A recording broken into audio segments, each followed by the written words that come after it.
신약 성경 239쪽 로마서 1장 17절 말씀을 같이 한 목소리로 읽도록 하겠습니다. 시작.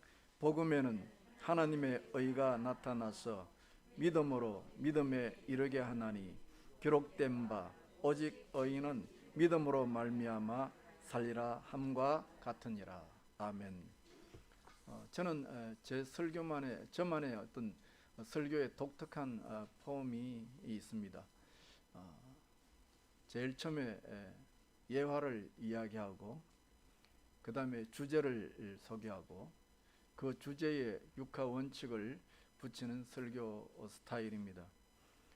그래서 웬만하면 설교를 시작할 때 뭐 우스개라든지 예화라든지 이런 이야기를 꼭 듭니다만은 오늘부터 시작하는 로마서 주제 설교의 첫 시간에 서론이 없습니다. 예화가 없습니다.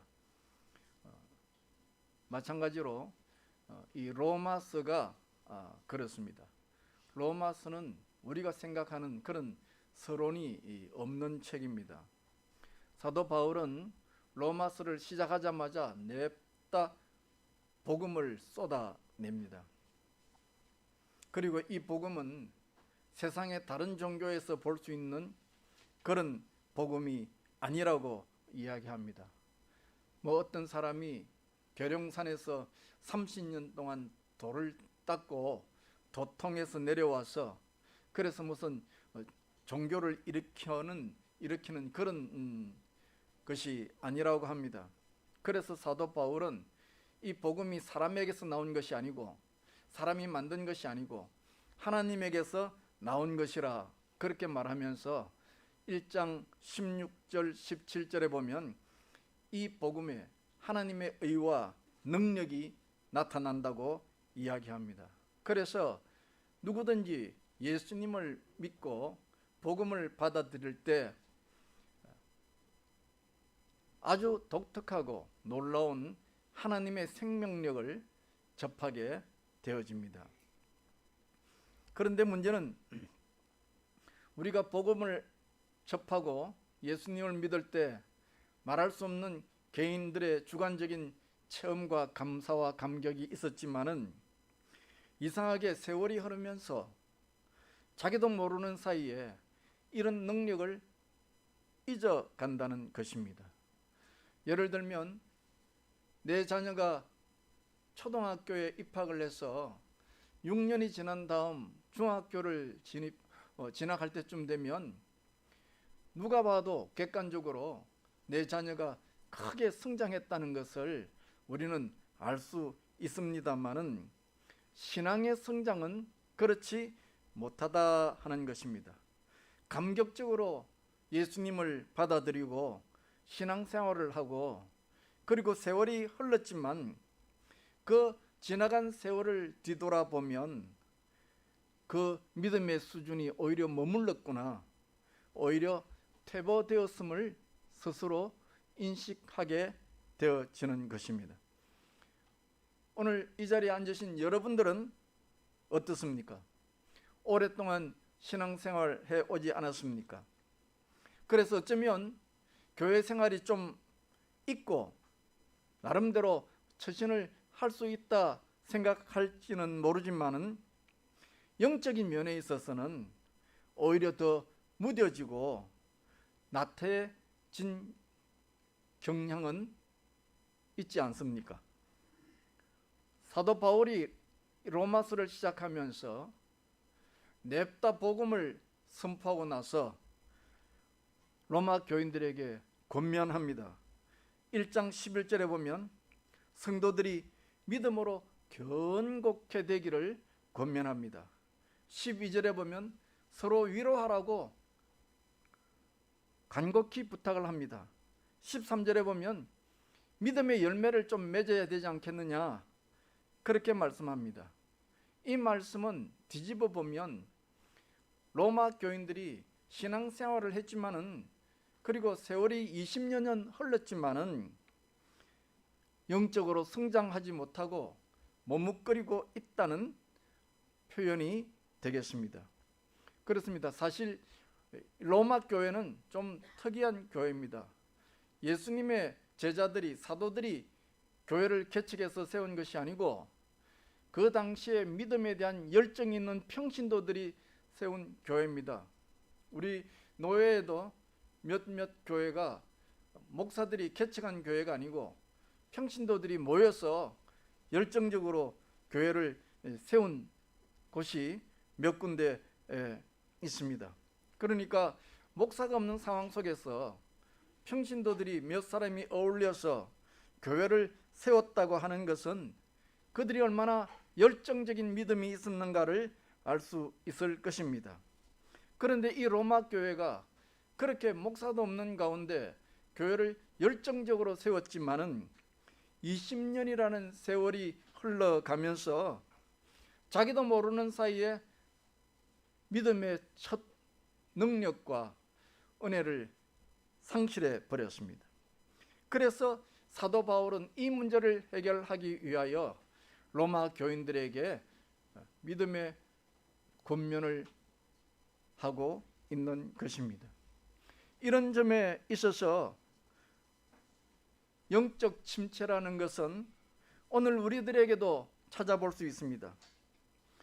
우리가 받은 복음은 분명히 사람이 만든 것이 아니고 하나님이 만드신 하나님의 풀하트가 담겨 있는 하나님의 작품인데, 그야말로 완벽한 것인데, 이 완벽한 복음을 우리가 받았음에도 불구하고 우리는 이상하게 세월이 지나면서 자꾸 뒤뚱거리게 되어집니다. 바로 이런 관점에서 오늘 저는 설교의 주제를 영적 침체를 극복하라, 그렇게 정하고 말씀을 드리려고 합니다. 어떻게 하면 영적 침체를 극복할 수 있느냐? 저는 이 어떻게 하라는 대지를 찾아내기 위해서 로마서 1장부터 3장까지를 그 본문으로 삼았습니다. 왜냐하면 이 로마서를 전체적으로 나눌 때 6등분을 합니다. 대개 신학자들이 로마서를 전체를 보면 6등분을 하는데 그 중에 첫 번째 이 부분이 바로 로마서 1장부터 3장까지이기 때문입니다. 여러분들도 잘 아시겠지만은 성경 가운데 가장 어려운 성경이 어디냐? 로마서입니다. 그렇기 때문에 여러분들이 집에서나 어디서나 이 로마서를 잘 이해하려면 읽자마자 어려운 부분이 나오고 이해가 안 되는 단어들이 나오고 무슨 말인지 알 수 없는 표현들이 나온다 할지라도 거기에 묶이지 말고 통독을 해서 몇 차례 계속 반복적으로 읽으면, 그러면 어렴풋이 로마서의 뼈다귀, 줄거리가 보이기 시작합니다. 이게 우리가 어려운 책을 읽을 때 극복할 수 있는 하나의 노하우라고도 할 수 있습니다. 어려운 부분이 있으면 그것 때문에 주저앉지 말고 뜻을 모르면 그냥 통독하면서 쭉 읽어 나가라는 것이죠. 그걸 몇 차례 반복하면 어느 날 내 머릿속에서 대략적인 줄거리가 나타난다는 것이죠.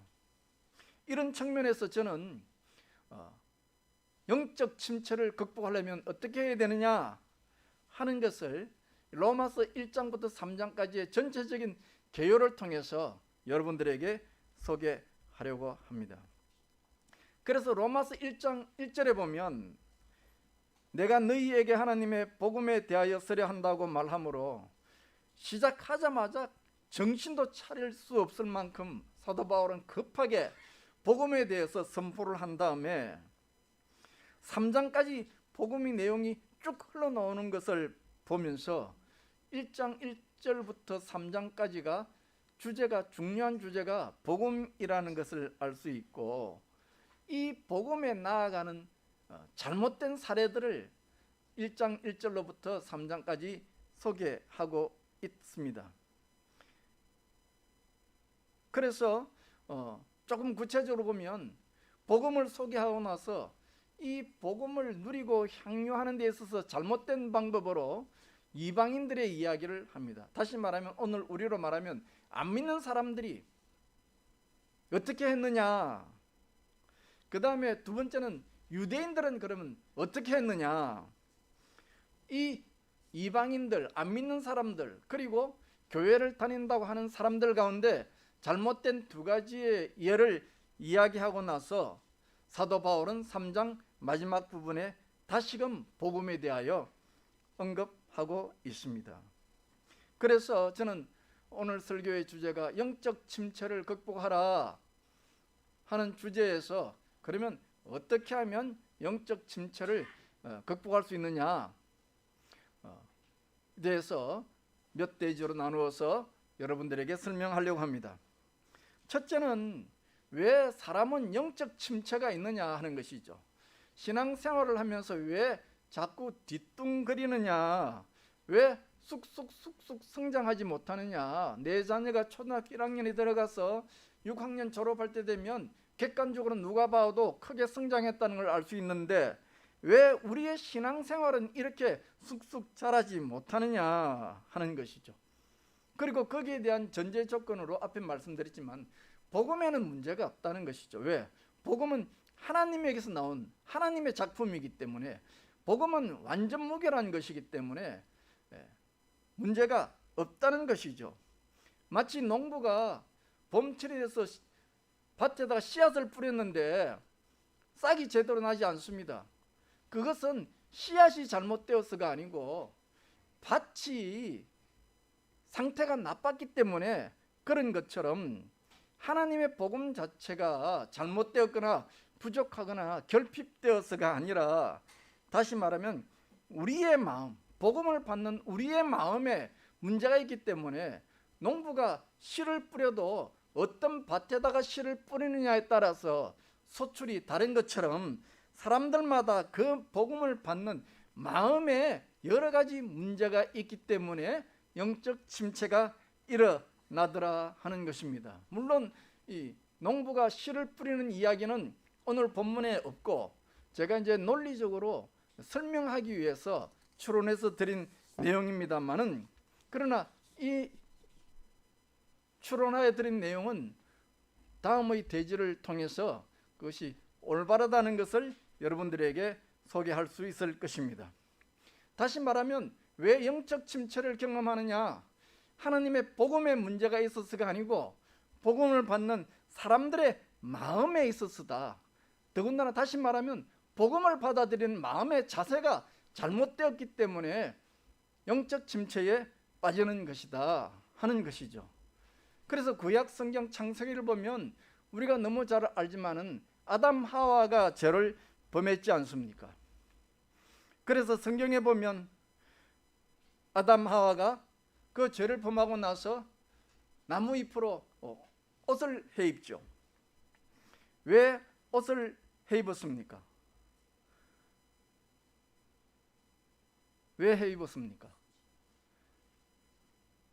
아담 하와가 하나님 앞에 죄를 범하자마자 하나님께서 진노를 내리셔가지고 피부병이 막 발했죠. 그죠? 문둥병처럼 피부가 벌개지고 울퉁불퉁하게 솟아오르고 흉하고 고름이 나니까 그래서 그걸 가리려고 그런 거죠.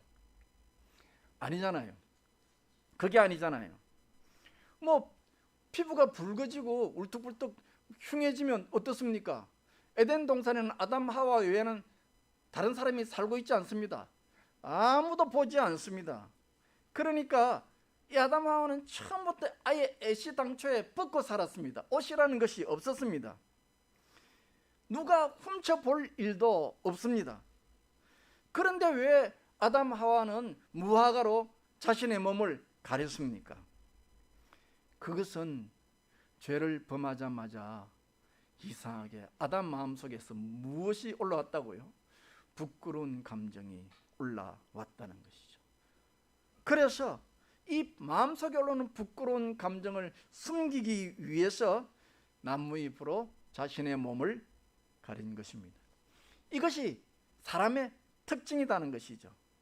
사람의 특징이 뭐냐?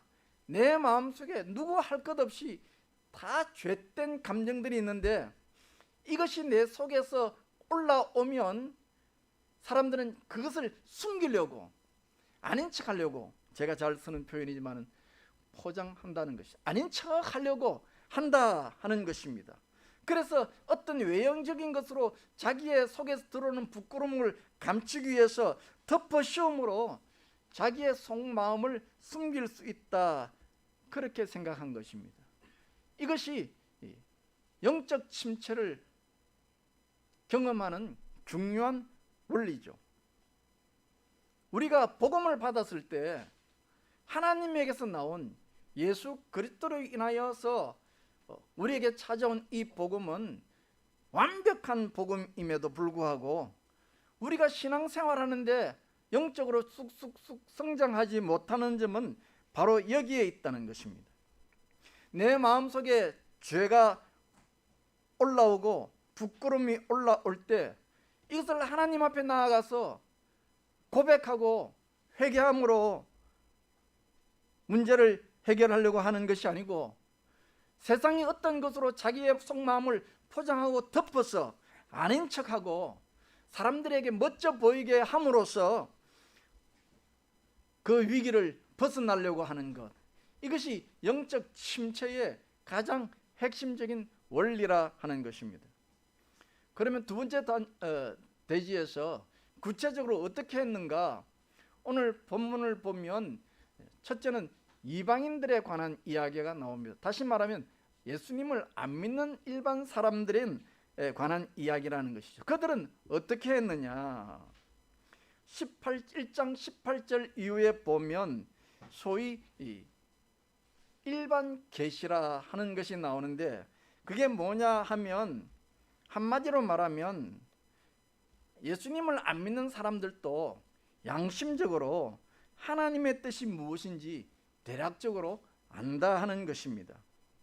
다시 말하면 내가 죄인이라는 것을 알고 내 힘으로 나를 구원하지 못한다는 것을 안다는 것이죠. 누가 가르쳐 주지 않아도 본능적으로 안다는 것이죠.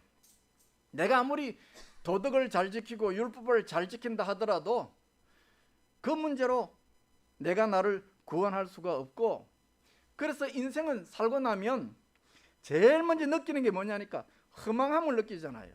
내 주변에 내 가족에 내 성도들 가운데 같이 생활하다가 숨을 거둬 하늘나라에 가면 제일 먼저 느끼는 게 뭐예요? 허망하잖아요. 인생이 뭐냐? 공술의 공수거다, 공이다, 허다, 무다, 내 인생은 아무것도 아니다, 그런 것을 느끼게 되어지는 것이죠. 물론 우리가 현실적으로 살아가는 데에는 돈도 필요하고 힘도 필요하고 능력도 필요하고 도덕도 필요하지만은, 그러나 그것 자체가 나를 구원하는 것은 아니다 하는 것을 알게 되어지죠. 그런데 살아보면 그렇지 않다는 것이죠. 돈이라는 것이 내 영혼을 구원할 수 없다는 것을 알면서도 우리는 시시때때로 이것 때문에 아둥바둥하며 세월을 보내고, 남들 앞에 내가 조금이라도 좀 더 폼나 보이고 싶어하고, 교회 오면 좀 더 내가 좀 거룩한 사람인처럼 드러내보고 싶어하고, 세상에 가서는 남들보다 좀 더 내가 이쁜 것처럼 보이고 싶고, 나를 그럴듯한 사람으로 남들에게 보여내어서 그 맛에 살아가죠. 다시 말하면 세상의 처신이라는 것이 속마음은 숨겨놓고 겉으로 아닌 척 포장하게 멋지게 보여서 그렇지 못한 사람들 위해서 굴림하고자 하는 영적 만족을, 그걸로 만족을 얻으려고 하는 경향이 우리에게 있고, 그러다 보니까 거기에 그만 종이 되어져 버리죠. 그래서 술 좋아하시는 분들은 다 아시겠지만 이런 말이 있잖아요. 처음에는 내가 술을 마시는데 뒤에는 어떻게 된다고요? 술이 나를 마신다고. 처음에는 내가 남들에게 그럴싸하게 보이고 싶어서 무언가 나를 율법이나 도덕으로 나를 이렇게 포장하고 싶어 하는데 뒤에는 그만 거기에 종이 되어 버린다고요. 우리가 살면서 왜 돈 때문에 그렇게 아둥바둥합니까? 왜 돈 때문에 내 감정이 왔다 갔다 합니까? 돈 때문에 아버지 자식 사이에서도 싸우잖아요. 왜 그렇게 합니까? 육신의 생존만을 위해서라면 그렇게 많은 돈이 필요 없습니다. 육신의 생존을 위해서라면 강남에 뭐 몇십억짜리 아파트에 살든지 아니면 이 강북에 있는 무슨 LH 임대 아파트를 살든지 아무 상관이 없습니다. 그리고 나이가 들어 보니까 뭐 아파트가 몇십 평 될 필요도 사실 없어. 내가 살아가는 삶에 있어서는 그저 뭐 방 한 칸, 두 칸만 있으면, 생활비 조금만 있으면 살아갈 수가 있습니다. 그런데 성경에 보면 어리석은 부자 이야기가 나오죠. 어리석은 부자가 뭐라 그럽니까? 창고에다가 많은 수확물을 가득 쌓아놓고는 뭐라 그러죠? 내 영혼아 먹고 마시고 즐거워하자. 그거예요. 내가 먹고 마시기 위해서, 내 육체가 먹고 마시기 위해서 그렇게 많은 돈을 쌓아놓는 것이 아니고 내 영혼의 만족, 내 영혼의 잘못된 만족, 그 내 영혼의 잘못된 만족을 위해서 그렇게 쌓아놓았고 그 속에 자기의 잿된 마음이 숨어 있었다 하는 것입니다. 그래서 세상 사람들은 이 가치관에 너무나도 익숙해져서 생각이 허망해지고 미련해지고 어두워져서 그만 세상에, 돈에, 물질에, 눈에 보이는 것에 종이 되어버리고 살아간다는 것입니다. 그래서 어떤 사람은 돈으로, 어떤 사람은 도덕으로, 어떤 사람은 권력으로 자기의 아픈 마음을 숨겨놓고 남들에게 삐까뻔쩍하게 드러나 살아가기를 원하는 것이죠. 또 다른 하나의 잘못된 대처법은 유대인들의 대처법입니다. 이 유대인들의 잘못된 대처법은 로마서 2장 3장에 걸쳐 나옵니다마는 압축해서 보면 하나님을 모르는 이들은 돈과 눈에 보이는 어떤 멋져 보이는 것으로 자기의 속마음을 포장을 해서 그럴듯하게 보이려고 했다고 하면 유대인들은 종교적 행위로 자기를 뒤엎으려고 했다는 것이죠. 자기의 속마음을 숨겨놓고 겉으로 거룩한 척했다 그 말. 그래서 성경에 예수님께서 가장 강력하게 지적한 것이 뭐냐니까 바리새인들의 외식이단 말이에요. 외식. 자기의 속에는 죄가 가득한데 겉으로 거룩한 종교적 행위를 함으로 자신들이 거룩하게 보이려고 위장했다는 것입니다. 결론적으로 보면 예수님을 믿는 자나 오늘 말하면 하나님을 믿지 않는 자나 원리는 똑같더라는 것이죠. 뭐냐? 자기의 속마음을 숨기려고 한다는 거예요. 그렇죠. 세상에는 내 마음을 끄집어내 놓았다가는 나는 바보 당하기가 딱 좋죠. 놀림 당하기가 딱 좋고 이용 당하기가 딱 좋죠. 그것이 내 삶 속에 아주 뿌리처럼 깊이 있어서 내 죄된 마음을 숨겨놓고 그 위에 어떤 세상적인 것으로 나를 포장해서 멋져 보이게 하든지 아니면 종교적으로 나를 거룩하게 폼을 잡아서 나를 숨기려고 하든지. 그래서 예전에는 교회 다닐 때는 성경책을 들어도 항상 여기에 이렇게 이걸 들고 이렇게 해가지고 이렇게 해서 거룩하게 걸음도 천천히 걸어야 예수 믿는 사람이었습니다. 그런데 이미 은퇴했지만 우리 교단의 유명한 목사님은 조그만 성경 요만하게 들고 요래가지고 이렇게 들고 다녀요. 그래서 야 너무 방정맞다 생각했는데 그게 무엇에 대한 이야기인지 이제는 아는 거죠. 교회를 다녀도 이렇게 폼을 잡고 고개를 숙이고 이렇게 하면 자기가 아주 거룩하고 믿음이 좋은 사람인 것처럼 남들에게 인정받고 싶어하는 것이더라. 세상 사람들이 돈과 있던 물질로 자기를 거룩하게 포장하려는 것이나 교회 다니는 사람이 외형적으로 남들에게 내가 신앙이 있는 것처럼 폼 잡고 하고서 하는 것이나 포장의 재질이 다를 뿐이지 그 원리는 같더라 하는 것입니다.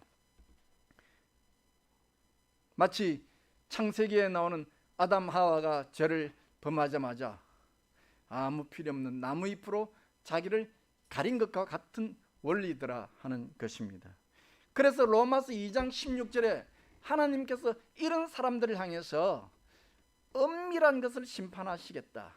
겉으로는 아름답게 보이고 거룩하게 보이고 뭔가 있을 것 같아 보이지만은 그 속에 썩어 있는 내 무의식 깊은 곳에 자기의 정체성을 말하는 그 자기, 내가 누구냐 하는 그것을 숨겨놓고 있는 그 죄된 은밀한 것을 하나님께서 심판하실 것이다. 그렇게 말씀하고 있는 것입니다. 그리고 이 전형적인 스타일이 다름 아닌 로마 교회 교인들에게 그대로 답습되고 있더라는 것입니다.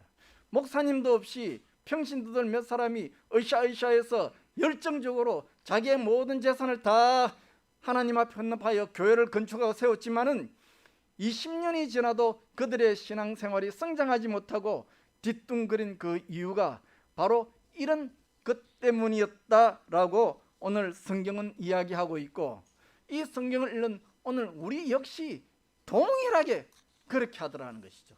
우리 역시 세월이 흘렀지만은 교회를 나오면서 내 속마음은 숨겨놓고 겉으로 남들 보기에 좋아 보이고 아름답게 보이는 것으로 나를 포장하고 위장함으로써 거기에 내 신앙에 초점을 맞추고 살아가더라.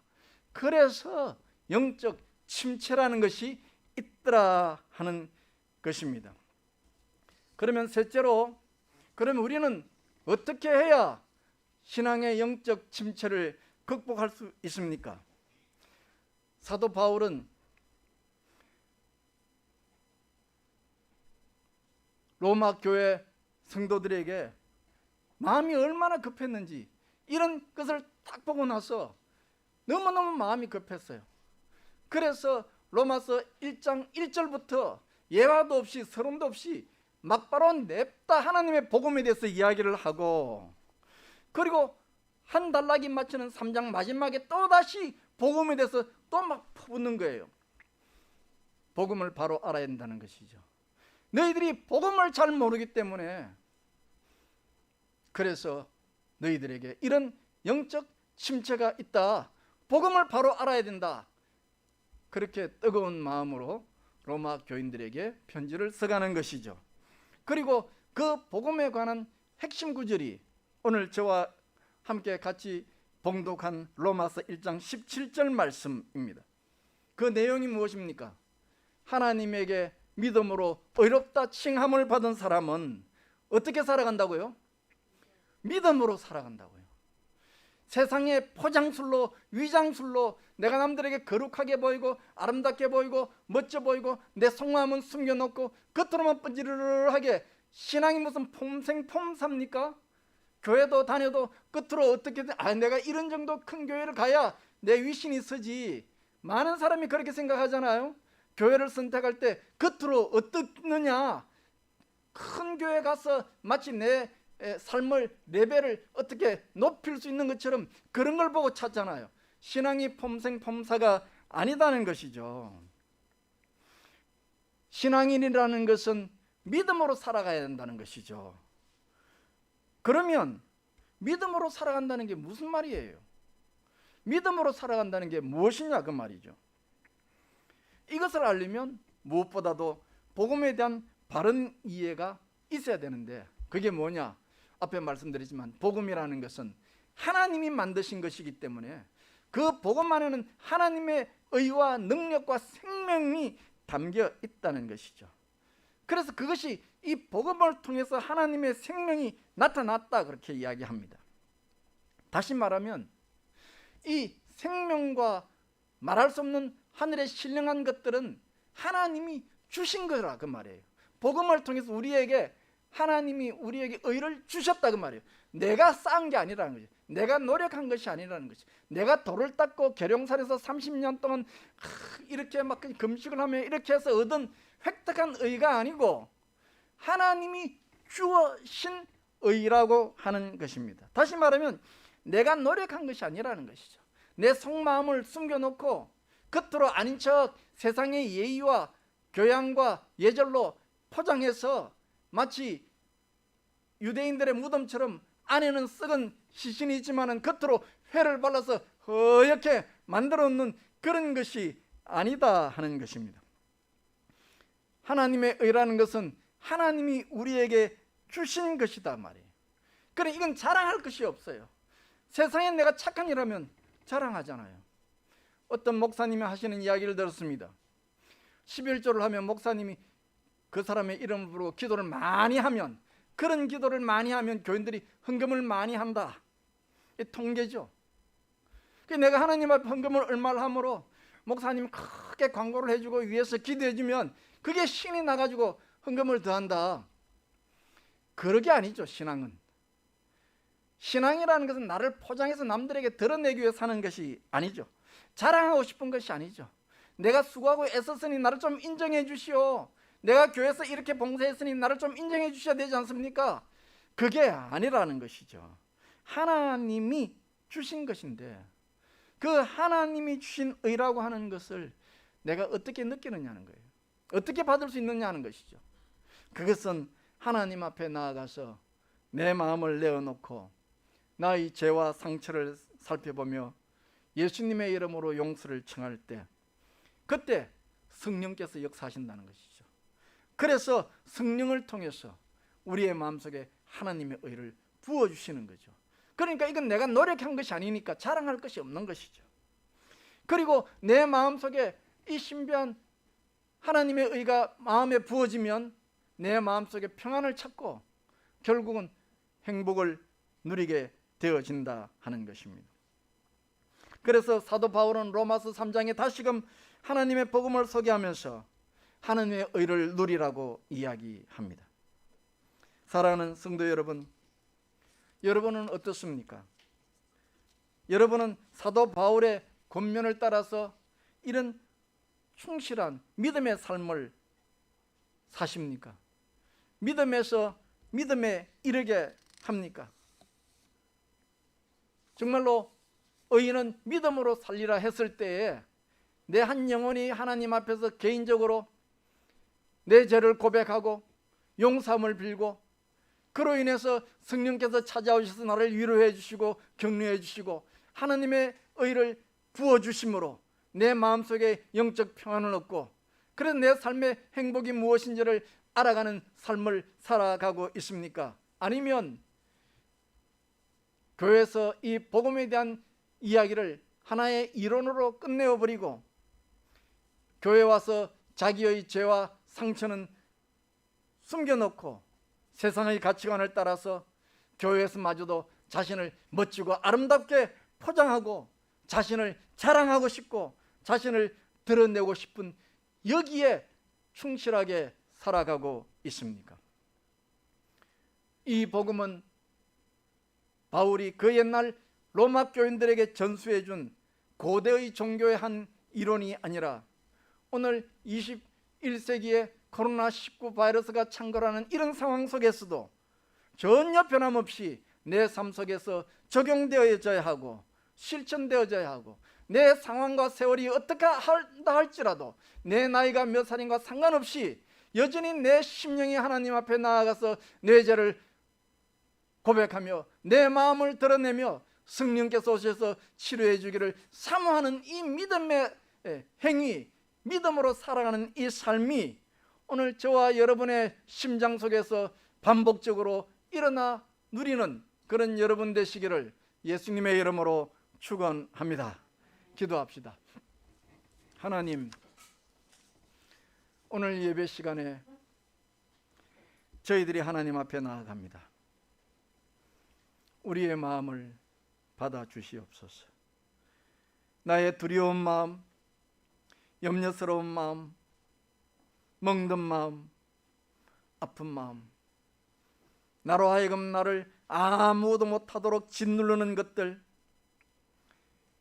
하나님 앞에 나아가려고 할 때에 방해하는 생각들, 이 모든 것을 믿음으로 내어놓습니다. 하나님 앞에 용서를 바라며 간절히 주의 은혜를 기다립니다. 이 예배 시간이 형식이 되지 않게 하시고 외식이 되지 않게 하시고 나를 위하여 피 흘리신 예수님의 그 사랑이 임하는 시간 되게 하시고 내 지치고 상한 심령들이 치료되어지고 회복되어지는 시간 되게 하여 주시옵소서. 겉을 포장함으로 행복하리라 착각했던 삶을 내려놓게 하시고 나의 어리석음을 깨닫게 하시고 내 마음속에 있는 죄된 탕자를 보게 하시고 이 탕자가 주님 앞에 나아가는 시간 되게 하여 주시옵소서.